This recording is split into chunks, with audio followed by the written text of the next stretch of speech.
हाँ जी बच्चे अगे एक्सरसाइज अपनी 5.2 AP अंक गणितक लड़ियाँ ये आप AP का एक जरनल फार्मूला पढ़िया सी लास्ट से ध्यान करो थोड़ा जा की पढ़िया सी आप किस तरह AP प्राप्त करते हैं ए यानी कि पहला पद है ना जे ए डी जोड़ दी तो दूजा पद आ जाता है यानी कि ए प्लस डी है ना ये फिर डी जोड़ दिए नैक्सट पद आ जाता है यानी कि ए किन्ने डी जुड़ जाएंगे हम 2 है ना ए प्लस 2 डी अगला आ गया नैक्सट आ गया बाद कॉमा ए प्लस 3 डी नैक्सट लिख लांगे एवें असीं चलते जाइए एनवां पद लिखने की कोशिश करिए तो एनवां पद की होना चाहिए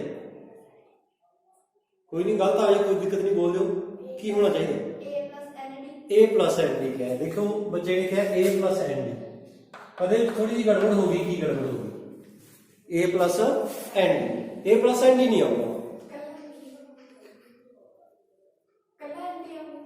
दस देखो कला एन डी भी नहीं आऊगा ए प्लस तो आऊगा ही आऊगा ये तो हमेशा जुड़नी है एन की थाने कुछ होर आऊगा क्योंकि एनवां पद लिख रहे हैं मैं ध्यान दसा की लिख रहे हैं एनवां पद एनवां एन टर्म लिख रहे हैं किवें लिखनी है देखो ध्यान देखो ये कहना पद है पहला मैं तेन लिखता असीं टर्म नूं टी ना भी लिख सकते हैं ए एन भी लिख सकते हैं टी एन भी लिख सकते हैं गल कोई है ए एन मतलब A1 है तो पहला A2 है तो दूजा A3 है तो तीजा T1 है तो पहला T2 है तो दूजा T3 है तो तीजा दोनों तरीके लिख सकते हैं किसी भी टर्म नूं A1 A2 A3 भी T1 T2 T3 मैं तो T लिख बैठा क्योंकि A ऑलरेडी आप यूज करके तैनूं असीं कह दिया T1 है यानी कि पहला पद है किसी भी सीरीज का पहला पद है किसी भी सीरीज का दूजे पद नूं असीं की नाम देंगे T2 terms of second term यानी कि ठीक है ये साडी थर्ड टर्म हो गई तीजा ये साडी फोर्थ टर्म हो गई है ना अगे असीं एन नहीं लिखनी है टी एन आ तुसीं लिखाई सी आपां टी एन लिखनी है एन है ना ध्यान नाल देखिए जे आपां इहदे विच पहले दे विच किन्ने डी है ही नहीं डी तो नहीं जुड़ रहा ना जे पद दूजा तो डी किन्ना जुड़ रहा है किन्ने जुड़ रहे हैं एक पद दूजा डी जुड़ रहे एक पद तीजा डी जुड़ रहे 2 यानी कि जिन्ना पद होंगे उदों एक घट है डी दिख रहा है ना बनू पद तीजा है टर्म तीजी है पहली दूजी तीजी टर्म तीजी है पहला पद तो डी नहीं है दूजा पद तो डी 1 है तीजा पद तो डी 2 है चौथा पद तो डी 3 है एनवां पद यानी कि जिहड़ा आ है चौथा है उस तो एक घट है ना जे मैनूं कोई कहदे मतलब 11वां पद लिखो 11वीं टर्म लिखो इसदी तो असीं की लिखांगे ए प्लस इदों एक घट ना यानी कि 10 डी आई चल रहा है अपना जे कभी कोई 15वां लिखो T15 तो ए प्लस 14 डी है ना ऐसा चल रहा है यानी कि जिन्ना लिखना है उस तो एक घट चल रहा है तो फिर एनवां किवें लिखांगे आपां हाँ बोलो हाँ A plus N minus very good A plus N minus 1 ते डी दे नाल बाहर ब्रैकेट दे विच पा देंगे क्योंकि दोनों ना गुणा है डी कला नहीं एन माइनस 1 नाल गुणा है ठीक है ये एनवीं टर्म है साडे कोले एनवां पद आ गया है टी एन है साडा समझ लगी ये फार्मूला बहुत काम दा अपने कोले इसनूं आपां हमेशा यूज करांगे तो मैं दोबारा लिख देना इसनूं टी एन एनवां पद बस तो देना जी एनवां पद टी एन वास्ते ए एन लिखा करांगे हम जां नूं टी एन भी लिख सकते हो जां उसनूं टी एन भी लिख सकते हो तुसीं ए एन भी लिख सकते हो दोनों जो मर्जी लिख दी असीं ए एन टी एन हुण आपां इस बाद इहनूं ज़्यादातर यूज करिया करांगे ए एन ठीक है टी एन लिखिआ आ जे पेपर दे विच तां तुसीं ओहनूं भी टर्म्स ऑफ एन की मनोगे एनवां पद ही मनोगे ठीक है तो की होंगे फार्मूला साडे कोले A plus N minus 1 into D इस फार्मूले में काफी कुछ होना है तो सारी एक्सरसाइज के बहुत ज्यादा यूज होना चंगी तरह याद कर लो कहदा फार्मूला है एनवीं टर्म का फार्मूला है ए एन बराबर A plus N minus 1 into D clear ये की कुछ है देखो फार्मूले ध्यान देखिए जी असीं फार्मूले एक तो है साडे कोले ए एन एनवीं टर्म एक है साडे कोले ए पहला पद है ना दूसरा साडे कोले एक होर एन ਨੰਬਰ ਆਫ ਟਰਮਸ ਜਿਹਨੂੰ ਕਹਿੰਦੇ ਤੀਜੀ ਚੀਜ਼। ਚੌਥੀ ਚੀਜ਼ ਹੈ ਸਾਡੇ ਕੋਲੇ ਡੀ। ਚਾਰ ਚੀਜ਼ਾਂ ਇਹਦੇ ਵਿੱਚ ਜਿਹੜੀਆਂ ਸਾਨੂੰ ਮਤਲਬ ਪਤਾ ਹੋਣ ਤਾਂ ਅਸੀਂ ਭਾਲ ਸਕਦੇ ਹਾਂ। ਮਤਲਬ ਇਹਦੇ ਵਿੱਚ ਕੀ ਹੈ, ਚਾਰ ਚੀਜ਼ਾਂ ਦਿੱਤੀਆਂ ਤੁਹਾਨੂੰ ਸੁਰਾਜੇ ਸਵਾਲ ਦੇ ਵਿੱਚ। ਚਾਰਾਂ ਦੇ ਵਿੱਚੋਂ ਉਸ ਕੁਐਸਚਨ ਕੇ ਜਿਵੇਂ ਕੋਈ ਤਿੰਨ ਦਿੱਤੀਆਂ ਹੋਇਆ ਕਰਨੀਆਂ। ਚਾਰਾਂ ਦੇ ਵਿੱਚੋਂ ਕੋਈ ਤਿੰਨ ਦੇ ਸਕਦਾ ਸਾਨੂੰ, ਕੋਈ ਦੇ ਦੇ ਕਰਨੀਆਂ, ਤਿੰਨੇ ਦੇ ਦੇ, ਏ ਐਨ ਤੇ ਡੀ ਦੇ ਦੇ ਤੇ ਏ ਐਨ ਦੱਸ ਸਕਦੇ ਹਾਂ। ਇਹ ਚਾਰਾਂ ਦੇ ਵਿੱਚੋਂ ਕੋਈ ਤਿੰਨ ਦੱਸਿਆ ਕਰੂਗਾ। ਚੌਥੀ ਚੀਜ਼ ਪੁੱਛਿਆ ਕਰੂ। ਸਾਰੀ 5.2 ਐਕਸਰਸਾਈਜ਼ ਇਸੇ ਕੀਤੀ ਹੈ। ਬਸ ਸਿਰਫ ਫਾਰਮੂਲਾ ਤੁਹਾਨੂੰ ਪਛਾਣ ਕਰਨੀ ਆਉਣੀ ਚਾਹੀਦੀ ਹੈ ਵੀ ਏ ਕੀ ਹੈ ਇਹਦਾ, ਡੀ ਕੀ ਹੈ ਇਹਦਾ, ਐਨ ਕੀ ਹੈ ਇਹਦਾ, ਏ ਐਨ ਕੀ ਹੈ ਇਹਦਾ। ਜਿਹੜੀਆਂ ਤਿੰਨ ਚੀਜ਼ਾਂ ਦਿੱਤੀਆਂ ਫਾਰਮੂਲੇ 'ਚ ਭਰ ਦਿਓ। ਉਦੋਂ ਬਾਅਦ ਕੈਲਕੂਲੇਸ਼ਨ ਕਰਨੀ ਹੈਗੀ ਇਸੇ ਦੀ, ਜੋੜ ਘਟਾ, ਯਾਨੀ ਕਿ ਯਾਰ ਜਿਵੇਂ ਕਰਕੇ ਦੇਖਦੇ ਆਪਾਂ ਸਵਾਲ ਕਰਕੇ ਦੇਖਦੇ ਹਾਂ ਕਿਸ ਤਰ੍ਹਾਂ ਇਹ ਚੀਜ਼ਾਂ ਦਿੱਤੀਆਂ ਇਹਦੇ ਵਿੱਚ ਕਿਵੇਂ ਅਪਲਾਈ ਕਰਕੇ ਅਸੀਂ ਕਿਵੇਂ ਸੋਲਵ ਕਰਦੇ ਹਾਂ। ਜਿਸ ਤਰ੍ਹਾਂ ਅਸੀਂ ਪਹਿਲੇ ਕੁਐਸਚਨ ਦੀ ਗੱਲ ਕਰੀਏ ਇਹਦੇ ਵਿੱਚ, ਤਾਂ ਇਹਦੇ ਵਿੱਚ ਤਾਂ ਇਹਨੇ ਸਾਫ਼-ਸਾਫ਼ ਲਿਖ ਰੱਖਿਆ ਸਾਡੇ ਕੋਲੇ a ਬਰਾਬਰ ਹੈ ਜਿਹੜਾ 7, b ਬਰਾਬਰ ਦੇ ਰੱਖਿਆ 3 ਔਰ n ਬਰਾਬਰ ਦੇ ਰੱਖਿਆ 8। ਤਾਂ a ਨੂੰ ਫਾਈਂਡ ਕਰੋ। ਤਾਂ ਕੀ ਪਤਾ ਕਰਨਾ ਸੀ, a ਨੂੰ ਪਤਾ ਕਰਨਾ ਇਹਦਾ, a ਨੂੰ ਲੱਭੋ, ਯਾਨੀ ਕਿ nਵਾਂ ਪਦ ਲੱਭੋ। ਦੱਸੋ ਕੀ ਹੈ ਸਾਡੇ ਕੋਲੇ ਫਾਰਮੂਲਾ ਹੈਗਾ a n ਰਟਾ ਮਾਰ ਲਓ ਇਸ a n ਬਰਾਬਰ a plus n minus 1 into b। ਜਿਹੜਾ ਸਮਾਨ ਸਾਨੂੰ ਪਤਾ ਇਹਦੇ ਵਿੱਚ ਫਿੱਟ ਕਰ ਦਈਏ ਅਸੀਂ। ਇੱਥੇ n ਦੇ ਰੱਖੇ ਨੇ ਸਿੱਧਾ 8। ਕਈ ਵਾਰੀ ਐ ਵੀ ਕਰ ਸਕਦਾ ਸਾਨੂੰ ਆ ਦੋ ਚੀਜ਼ਾਂ ਦੇ ਦਿਓ ਤੇ ਸੁਣ ਕੇ ਦੇ 8ਵਾਂ ਪਦ ਪਤਾ ਕਰੋ। 8ਵਾਂ ਫਿਰ ਤੁਸੀਂ n ਲਾਉਂਦੇ ਫਿਰੋਗੇ ਕਿੱਥੇ ਹੈ, a n ਯਾਨੀ ਕਿ 8ਵਾਂ ਗਿਆ ਤਾਂ 8n ਹੈ ਨਾ। ਇੱਥੇ ਤਾਂ ਡਾਇਰੈਕਟ ਵੈਲਿਊ ਦੇ ਜਿਹੜੀ ਸੌਖਾ ਸਵਾਲ ਦਿੱਤਾ ਇਸ ਕਰਕੇ। ਤੁਹਾਨੂੰ ਇਹ ਵੀ ਹੋ ਸਕਦਾ ਵੀ a ਤੇ d ਦੇ ਦਿਓ ਤੇ ਕਹਿੰਦੇ ਇਹਦਾ 8ਵਾਂ ਪਦ ਦੱਸੋ। ਇਹਦਾ ਮਤਲਬ 8 ਕੀ ਹੈ, n ਹੈ। nਵਾਂ ਪਦ ਪੁੱਛਿਆ, nਵਾਂ 8ਵਾਂ, n ਦੀ ਵੈਲਿਊ ਆ, ਠੀਕ ਹੈ ਨਾ। ਇੱਥੇ n ਦੀ ਵੈਲਿਊ ਡਾਇਰੈਕਟ ਹੀ ਦੇ ਰੱਖੀ ਨੇ। ਤੈਨੂੰ ਅਸੀਂ ਕਹਾਂਗੇ a 8ਵਾਂ ਪੁੱਛਿਆ ਉਹਨੇ, ਜਿੱਥੇ n ਉੱਥੇ 8 ਭਰਦਾ, a n ਭਰਤਾ ਬਰਾਬਰ a ਦੀ ਵੈਲਿਊ ਕਿੰਨੀ ਹੈ 7 ਪਲੱਸ n minus 1 ਯਾਨੀ ਕਿ n minus 1 n ਤੋਂ 1 ਘੱਟ। ਇੱਕ ਵਾਰੀ ਤਾਂ ਆਪਾਂ n minus 1 ਹੀ ਲਿਖ ਦਿੰਦੇ ਹਾਂ। n ਕਿੰਨਾ 8 minus 1 ਤੇ d ਸਾਡੇ ਕੋਲ ਕਿੰਨਾ ਹੈ 3। ਤੇ ਨਹੀਂ ਤੁਸੀਂ ਡਾਇਰੈਕਟਲੀ ਇਹ ਟਾਈਮ ਥੋੜਾ ਜਿਹਾ ਤੋਂ 8 minus 1 7 ਹੀ ਲਿਖ ਸਕਦੇ ਹੋ ਸਿੱਧੇ ਹੀ। 7 ਗੁਣਾ 3 ਨਾਲ ਇਹਦਾ ਗੁਣਾ ਹੁੰਦਾ ਬਾਹਰਲਾ। ਤਾਂ ਇਹ ਤੋਂ ਬਾਅਦ ਅਸੀਂ ਬੋਰਡ ਮਾਸ ਯੂਜ਼ ਕਰਨਾ ਹੈ। ਬੋਰਡ ਮਾਸ ਦੇ ਉੱਤੇ ਧਿਆਨ ਹੋਣਾ ਹੈ। ਸਭ ਤੋਂ ਪਹਿਲਾਂ ਅਸੀਂ ਬ੍ਰੈਕਟ ਖੋਲ ਦਿੰਦੇ ਹਾਂ ਹੈਨਾ। ਜੇ ਬ੍ਰੈਕਟ ਦੇ ਬਾਹਰ ਕੋਈ ਗੁਣਾ ਤਾਂ ਅੰਦਰ ਗੁਣਾ ਹੋ ਜਾਂਦਾ, ਜਾਂ ਬ੍ਰੈਕਟ ਦੇ ਅੰਦਰ ਆ ਤਾਂ ਉਹਨੂੰ ਸੋਲਵ ਕਰਨਾ ਹੈ। ਸਭ ਤੋਂ ਪਹਿਲਾਂ ਬ੍ਰੈਕਟ ਦੇ ਅੰਦਰ ਇਹਨੂੰ ਸੋਲਵ ਕਰੀਏ। ਪਹਿਲਾਂ 8 ਚੋਂ 1 ਗਿਆ ਕਿੰਨੇ ਰਹਿ ਗਏ 7 ਪਲੱਸ ਦੇ 7 ਰਹਿ ਗਏ ਨਾ, ਗੁਣਾ ਬਾਹਰ 3 ਹੈ। ਧਿਆਨ ਰੱਖੋ ਇਹਦੇ ਨਾਲ ਗੁਣਾ ਹੈ ਨਹੀਂ ਅੰਦਰ ਦੇ ਨਾਲ, ਬ੍ਰੈਕਟ ਦੇ ਅੰਦਰ ਦੇ ਨਾਲ, ਠੀਕ ਹੈ। ਤਾਂ ਗੁਣਾ ਕਰ ਦਈਏ। ਹੁਣ ਇਸ ਤੋਂ ਬੋਰਡ ਮਾਸ ਕਹਿੰਦਾ ਪਹਿਲਾਂ ਗੁਣਾ ਕਰੋ ਤਾਂ 7 ਦੀ ਆਈ 21। ਧਿਆਨ ਰੱਖਣਾ ਕਿਤੇ 7 ਤੇ 7 ਜੋੜਨ ਨਾ ਬੈਠ ਜਾਓ। ਪਹਿਲਾਂ ਅਕੋਰਡਿੰਗ ਟੂ ਬੋਰਡ ਮਾਸ ਚੱਲਣਾ ਹੈ। ਬੋਰਡ ਮਾਸ ਪੜਿਆ ਨਾ, ਬਹੁਤ ਵਾਰ ਦੱਸਿਆ ਹੈ।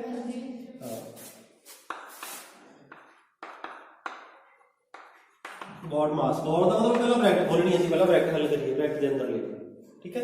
ਫਿਰ ਜੇ ਕੋਈ ਅਦਰ ਇਹਦੇ ਚ ਕੋਈ ਹੈਗਾ ਕੋਈ ਔਫ ਵਗੈਰਾ ਜਾਂ ਕਾ ਲਿਖਿਆ ਹੋਵੇ ਕਿਤੇ ਜਾਂ ਦਾ ਲਿਖਿਆ ਹੋਵੇ ਉਹ ਚੀਜ਼ਾਂ। ਫਿਰ ਡੀ ਮਤਲਬ ਜੇ ਡਿਵੀਜ਼ਨ ਹੈਗੀ ਇਹਦੇ ਵਿੱਚ ਭਾਗ ਦਾ ਨਿਸ਼ਾਨ ਹੈ ਉਹ ਹੱਲ ਕਰਨਾ ਹੈ। ਐਵੇਂ ਮਤਲਬ ਮਲਟੀਪਲੀਕੇਸ਼ਨ ਦਾ ਨਿਸ਼ਾਨ ਹੈ ਤਾਂ ਕਿ ਉਹ ਯੂਜ਼ ਕਰਨਾ ਸੀ। ਤੋਂ ਬਾਅਦ ਐਡੀਸ਼ਨ ਤੋਂ ਬਾਅਦ ਜੋੜ ਕਰਨਾ ਜੇ ਕੋਈ ਨਿਸ਼ਾਨ ਹੈਗੇ ਤਾਂ ਉਹਨਾਂ ਦਾ, ਤੇ ਸਬਸਟ੍ਰੈਕਸ਼ਨ ਮਤਲਬ ਘਟਾ ਕਰਨੀ ਹੈ ਜੇ ਜੋੜ ਦੇ ਨਿਸ਼ਾਨ, ਠੀਕ ਹੈ। ਤਾਂ ਹੁਣ ਜਿਹਦੇ ਅਕੋਰਡਿੰਗ ਕਰੀਏ ਅਸੀਂ ਬ੍ਰੈਕਟ ਹੱਲ ਕਰ ਲਈ। ਇਹ ਸਾਡੇ ਕੋਲ ਹੈ ਹੀ ਨਹੀਂ, ਇਹ ਵੀ ਸਾਡੇ ਕੋਲ ਹੈ ਨਹੀਂ, ਇਹਦਾ ਗੁਣਾ ਹੈ, ਇਹਦਾ ਗੁਣਾ ਕਰ ਲਿਆ ਤਾਂ ਸਵਾਲ ਕਦੇ ਵੀ ਗਲਤ ਨਹੀਂ ਹੋਊਗਾ। 7 ਪਲੱਸ 7 ਤੇ 3 ਦੀ ਗੁਣਾ 21। ਤੇ ਹੁਣ ਅਸੀਂ ਕੀ ਕਰਨਾ ਹੈ ਇਹਦੇ ਬਾਅਦ ਐਡੀਸ਼ਨ। ਜੇ ਇੱਕੋ ਜਿਹਾ ਨਿਸ਼ਾਨ ਹੈ ਤਾਂ ਉਹਨਾਂ ਦਾ ਜੋੜ ਕਰ ਦਿਓ। 7 ਦਾ ਨਿਸ਼ਾਨ ਕੀ ਹੈ ਪਲੱਸ, 21 ਦਾ ਨਿਸ਼ਾਨ ਕੀ ਹੈ ਪਲੱਸ। 21 ਤੇ 7 ਕਿੰਨਾ ਆ ਗਿਆ 28। ਇਹਦਾ ਮਤਲਬ ਜੇ ਅਸੀਂ ਇਹਨਾਂ ਅੱਖਰਾਂ ਦਾ AP ਲਿਖਣ ਦੀ ਕੋਸ਼ਿਸ਼ ਕਰੀਏ 8ਵਾਂ ਪਦ ਦਾ 28 ਹੈ। ਕਲੀਅਰ। ਹੁਣ ਇਸ ਤਰ੍ਹਾਂ ਦਾ ਦੇਖੋ, ਇਸੇ ਸਵਾਲ ਨੂੰ ਮੈਂ ਥੋੜਾ ਚੇਂਜ ਕਰਦਾ। ਹੁਣ ਇਹਨੇ ਆਪਾਂ ਆਹ ਕੱਢ ਲਿਆ 28, ਕਿਉਂਕਿ ਮੈਂ ਸਾਰੇ ਨਹੀਂ ਕਰਾਉਣਾ, ਮੈਂ ਤੁਹਾਨੂੰ ਸਿਰਫ ਮੈਥਡ ਦੱਸਣੀ ਹੈ। 28 ਆ ਗਿਆ 28। ਹੁਣ ਇਹ ਚ ਬੋਲੋ ਆਪਾਂ ਕੀ ਛੱਡ ਦਈਏ। ਚਾਰ ਚੀਜ਼ਾਂ ਮੈਂ ਕਿਹਾ ਸੀ, 3 ਦਿੱਤੀਆਂ ਹੋਣੀਆਂ। ਇੱਕ ਚੀਜ਼ ਦੱਸੋ ਕਿਹੜੀ ਪਤਾ ਕਰਕੇ ਦੇ। ਮੈਂ ਇਹਨਾਂ ਚੋਂ ਜਿਹੜੀ ਮਰਜ਼ੀ ਕਹਿੰਦੇ ਉਹਦੀ ਆਪਾਂ ਪਤਾ ਕਰ ਲੈਂਦੇ ਹਾਂ। n ਪਤਾ ਕਰਨਾ ਹੈ ਆਪਾਂ। n ਮਿੰਟ ਉਹਦਾ ਸਾਨੂੰ ਪਤਾ ਹੀ ਨਹੀਂ। n ਫਾਈਂਡ ਕਰਨਾ ਸੀ। ਉਹੀ ਫਾਰਮੂਲਾ ਸੇਮ, ਇੱਕ ਸਵਾਲ ਦੇ ਸਾਰੇ ਸਵਾਲ ਕਰਨਾ। n ਫਾਈਂਡ ਕਰਨਾ ਹੈ, ਇਹਦੇ ਵਿੱਚ ਫਿਰ ਵੈਲਿਊ ਭਰ ਦਿਓ ਜੋ ਦਿੱਤੀ ਹੈ। n ਸਾਨੂੰ ਪਤਾ ਕਿੰਨੀ 28 ਹੈ ਨਾ। ਤਿੰਨ ਚੀਜ਼ਾਂ ਦਿੱਤੀਆਂ ਨਾ, 1 2 3। ਚੌਥੀ ਪੁੱਛੀ ਹੈ n 28 ਬਰਾਬਰ a 7 plus n minus one, n सानू पता ही नहीं, कोई गल नहीं, n माइनस वन लिख दो, d 3। क्लियर? की करे सिर्फ वैल्यू पुट कर दी, जिथे a लिखा सी उत्थे a दी वैल्यू, जिथे d लिखा सी उत्थे d दी वैल्यू, ਜਾਂ जिथे a लिखा सी a दी वैल्यू। क्लियर? तो हुणे दा की कर रहे हैं, सॉल्व करना है, हल करना है। हल करने वाले कहते सब तो पहले ब्रैकेट हल करो, तो ब्रैकेट के अंदरले घटदे नहीं, चलो जी तो एवं रहने कोई दिक्कत नहीं। फिर ब्रैकेट खोलांगे तो बाहरले 3 के अंदरले दोनों ना गुणा होगी, गुणा कर दो अंदर। आ 7 है, इनू भी मैं एक ही गेड़ च हल कर देना, वैसे तो स्टैप बाय स्टैप होने लाइना ज्यादा हो जाए। 7 ਨੂੰ दूजे साइड ਤੇ ले जाओ, क्योंकि जोड़ घटा है, दूजे पासे ले जा सकते, पहले 3 नहीं जा सकते थे, पहले प्लस माइनस वाली रकम दूजे पासे ले गई, मीन कि इधर लेके तक की बन गई 28 माइनस 7, समझे? 7 इधर आगे की हो गया माइनस, क्योंकि प्लस है, ये मूरे प्लस है तो ये मूरला निशान इतने आके बदलना है, कितने मगरला देख के ना बदल, ठीक है ना? 7 के मूरे प्लस सी दूजे पासे। हाँ जी, तो एन की असी वैल्यू नहीं भरी, सॉरी इनू खोलिया नहीं, हल नहीं, गुणा नहीं करी, क्यों? क्योंकि थोड़ा जिहा सानू कैलकुलेशन घटाउण दे मारे नहीं। 28 तो 7 कटे कितने रह गए 21, बराबर इधर की है n माइनस 1 गुणा 3। हुण इस बाद असीं गुणा वाला 3 लेके जावांगे, तो ब्रैकेट के अंदरों नहीं जा सकते, पहला ब्रैकेट के बाहर आएगा गुणा 3 है, गुणा 3 इधर आके की होगा भाग, भाग 3 कर देंगे इधर 21/3 बराबर की रहेगा n माइनस 1, है ना? सारा बारी नाल चलना, पहला गुणा वाला ले गए उधर, ब्रैकेट वाला रहेगा n माइनस 1, तेन भाग है, तेन भाग कर दो 3 7 21, 7/21 का 7, 7 कह सकते हैं ना, 7 बराबर की रहेगा n माइनस 1, माइनस 1 भी उधर ले जाइए, तो 7 माइनस इधर माइनस का 1 इधर आके प्लस हो गया, माइनस का 1 से दूसरे पास जाके प्लस हो गया, तो n बराबर कितना आ गया, ते आपां पहला कितना लिखिया सी 8, जो मर्जी पूछी जावे सानू ਅਸੀਂ ਕੱਢ ਸਕਦੇ ਹਾਂ। ਹੋਰ ਬੋਲੋ ਇਹ ਚੋਂ ਕੀ ਐਲੀਮੀਨੇਟ ਕਰੀਏ ਆਪਾਂ, ਜਿਹੜਾ ਕਹੋਗੇ ਉਸੇ ਨੂੰ ਆਪਾਂ ਵਿੱਚੋਂ ਗਾਇਬ ਕਰਕੇ ਫਾਈਂਡ ਕਰ ਸਕਦੇ ਹਾਂ ਇਸ ਸਵਾਲ 'ਚ। ਮੇਨ ਤੁਹਾਡਾ ਮੇਰਾ ਮਕਸਦ ਹੈ ਕਿ ਤੁਸੀਂ ਇਹ ਫਾਰਮੂਲਾ ਸਿੱਖੋ, ਇਹਦੇ ਵਿੱਚ ਅਪਲਾਈ ਕਰਨਾ ਸਿੱਖੋ ਹਰੇਕ ਚੀਜ਼ ਨੂੰ। ਕੁਝ ਵੀ ਪੁੱਛ ਲੈ ਜਾ ਰਹੇ ਤੁਹਾਨੂੰ, ਸਾਰੀ 5.2 ਐਕਸਰਸਾਈਜ਼ ਇਸ ਚੀਜ਼ ਤੇ। ਇਹ ਵਾਲਾ ਲਿਆ ਮੈਂ ਇਹਦੇ ਚੋਂ 7 ਸੀਗਾ, an बराबर 28 प्लस बराबर 100, ए दी वैल्यू नहीं पता सानू, नहीं पता तो लिख दो n माइनस 1, n माइनस 1 मैं सीधा 7 लिख दिया थे, 7d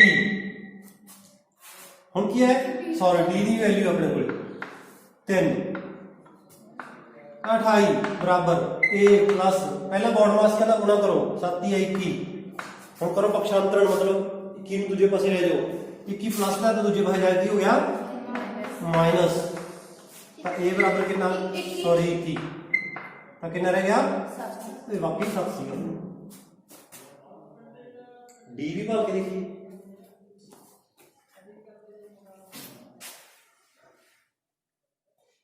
d भाल के देखिए, an 28 बराबर a आप निकाल रहे हैं 7 प्लस n माइनस 1 7, 8 च 1 कटिया 7 गुणा d नहीं पता सानू लिखता से हम पहला प्लस इन्हां दी गुणा नहीं हो सकती, पहला गुणा होंदी तो गुणा कर दें, तो 7d लिखांगे सी, और कुछ नहीं कर सकते। फिर उसके बाद की है, जो कोई प्लस माइनस रकम है तो दूजे पासे ले जाओ, क्योंकि उधर असीं इकल्ला d रखना है, d तो इलावा जो है हौली हौली इधर आ जाएगा, है कि 28 तो 7 कटे, इधर है 7d, 28 तो 7 कटे 21 बराबर 7d, 7 इधर गुणा अंदर जाके हो जाएंगे भाग बराबर d, तो 7 ती है 21, d बराबर 3, कोई मर्जी पूछ ले, कुछ भी पूछ ले सर, हर एक तरीके नाल चीज़ कंप्लीट कर सकते हैं, ठीक है। कुछ सवाल होर इस तरह के विचों वो करते हैं आप, वैसे तो आज अगर पूरी समझ आ गई तो इन्हें सिस्टम किया है, पूरी एक्सरसाइज करी जा सकती है, कुछ भी नहीं है। फिर भी थोड़े बहुत होर देखते हैं आप,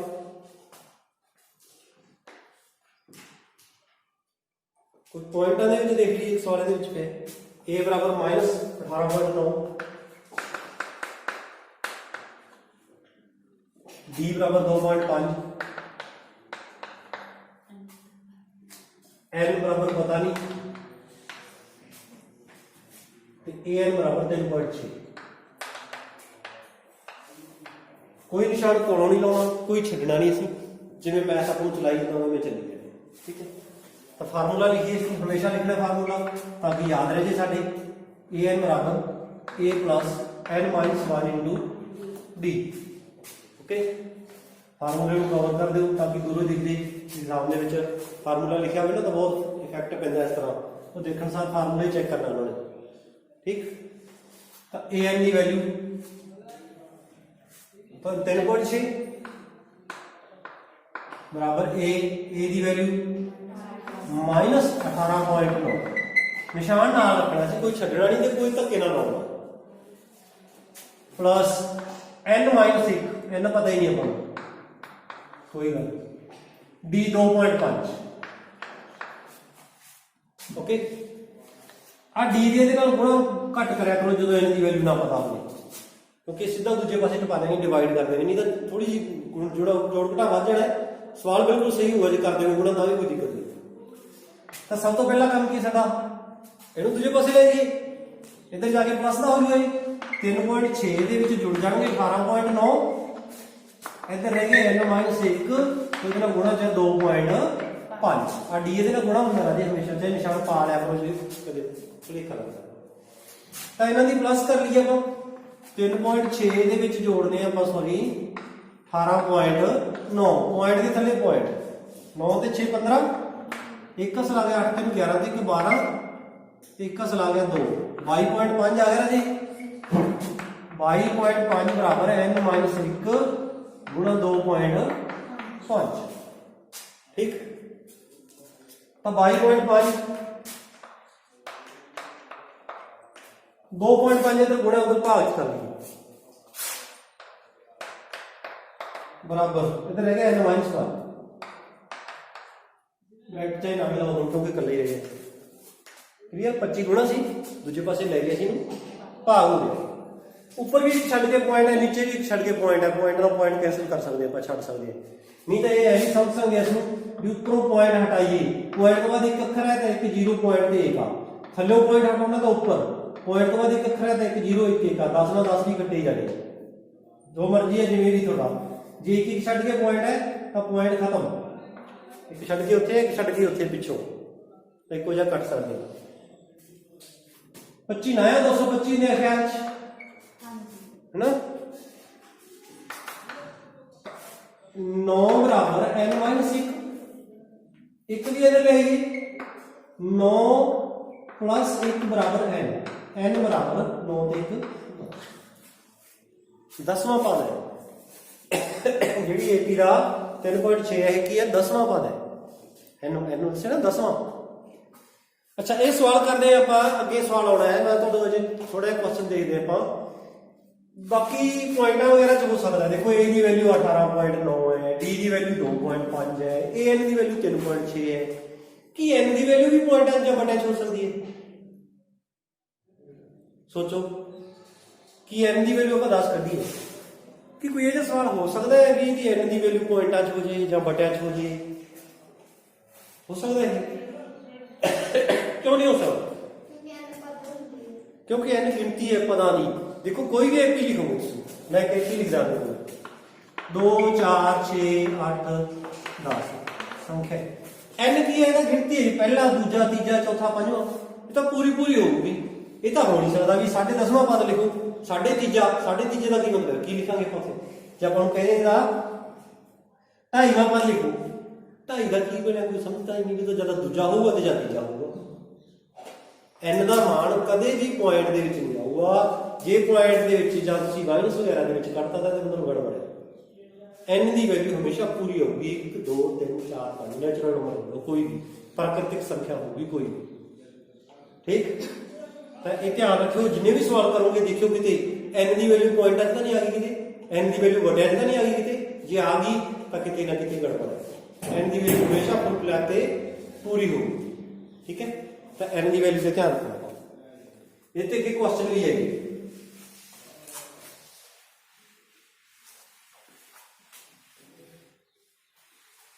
और देखियो उस बाद ਇਹ ਵੀ ਕਈ ਵਾਰ ਪੁੱਛਿਆ ਗਿਆ ਸਵਾਲ ਹੈ ਦੂਸਰਾ, ਵੈਸੇ ਤੁਸੀਂ ਆਪਣੇ ਆਪ ਕਰ ਸਕਦੇ ਹੋ।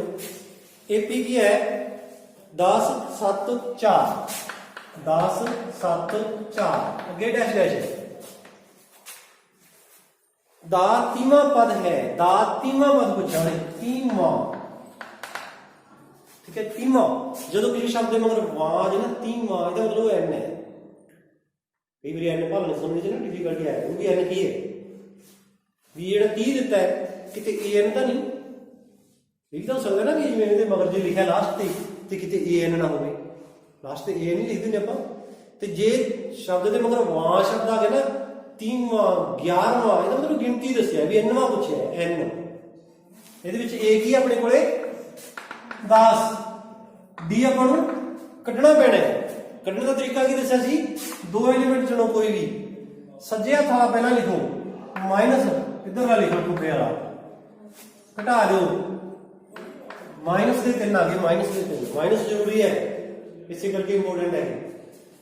d ਫਿਰ 30 ਮਾਂ ਪੁੱਛਿਆ, ਇਹਦਾ ਮਤਲਬ n ਦਿੱਤਾ 30 ਸਾਨੂੰ, an ਨਹੀਂ ਹੈ 30 n ਹੈ, 30 ਮਾਂ ਪਦ ਗਿਆ ਠੀਕ। ਤਾਂ ਸਾਰਾ ਸਮਾਨ ਆ ਗਿਆ ਸਾਡੇ ਕੋਲ। ਫਾਰਮੂਲਾ ਸਾਨੂੰ ਆਉਣਾ ਹੈ an ਬਰਾਬਰ a plus n minus 1 into d। Fit ਕਰ ਦਿਓ ਇਹਦੇ ਵਿੱਚ, a ਨੂੰ ਫਾਈਂਡ ਕਰਨਾ ਸੀ। a ਸਾਨੂੰ ਪਤਾ ਹੈ ਸਾਡੇ ਕੋਲ 10 ਪਲੱਸ n ਸਾਡੇ ਕੋਲ ਹੈਗਾ 30ਵਾਂ, 30 ਮਾਈਨਸ ਸਿੱਧੇ ਕਰ ਦੇਣਾ ਹੈ 29 ਗੁਣਾ d ਮਾਈਨਸ 3। ਧਿਆਨ ਰੱਖੋ ਦੋ ਨਿਸ਼ਾਨ ਇਕੱਠੇ ਨੂੰ ਬ੍ਰੈਕਟ ਕਰ ਦਿਓ, ਨਿਸ਼ਾਨ ਨਾਲ ਲੈਣਾ, ਛੱਡਣਾ ਨਹੀਂ d ਦਾ ਨਿਸ਼ਾਨ, ਠੀਕ ਹੈ। d ਦਾ ਕੀ ਹਰੇਕ ਦੇ ਨਿਸ਼ਾਨ ਨਾਲ ਲੈਣਾ। ਸੋਲਵ ਕਰੀਏ ਇਸ 10 ਪਹਿਲਾਂ ਕਰਨੀ ਹੈ ਗੁਣਾ, 29 ਦਿਆ 9 ਦਿਆ 27, 2 3 ਨੂੰ 6 6 ਤੇ 2 8 ਪਲੱਸ ਗੁਣਾ ਮਾਈਨਸ, ਮਾਈਨਸ ਅੱਡੋ ਅੱਡ ਦੇ ਨਿਸ਼ਾਨਾਂ ਦੀ ਗੁਣਾ ਹਮੇਸ਼ਾ ਮਾਈਨਸ, ਇੱਕੋ ਜਿਹੇ ਨਿਸ਼ਾਨਾਂ ਦੀ ਗੁਣਾ ਹਮੇਸ਼ਾ ਹੀ ਪਲੱਸ, ਭਾਵੇਂ ਦੋਨੇ ਮਾਈਨਸ ਦੇ ਤਾਂ ਵੀ ਪਲੱਸ, ਤੇ ਜੇ ਦੋਨੇ ਪਲੱਸ ਦੇ ਤਾਂ ਫਿਰ ਤਾਂ ਪਲੱਸ ਹੋਣੀ ਹੋਣੀ। ਗੁਣਾ ਵੇਲੇ ਜੇ ਅੱਡੋ ਅੱਡ ਦੇ ਨਿਸ਼ਾਨਾਂ ਦੀ ਗੁਣਾ ਕਰ ਰਹੇ ਹੈ ਤਾਂ ਹਮੇਸ਼ਾ ਮਾਈਨਸ। ਗੁਣਾ ਦੇ ਵਿੱਚ ਇਹ ਰੂਲ ਹੈ, ਜੋੜ ਘਟਾ ਦੇ ਵਿੱਚ ਵੱਡੀ ਰਕਮ ਦਾ ਨਿਸ਼ਾਨ ਉੱਤਰ ਮੂਰੇ, ਉੱਤਰ ਮੂਰੇ ਨਿਸ਼ਾਨ ਦੀ ਜ਼ਰੂਰ ਧਿਆਨ ਰੱਖਣਾ।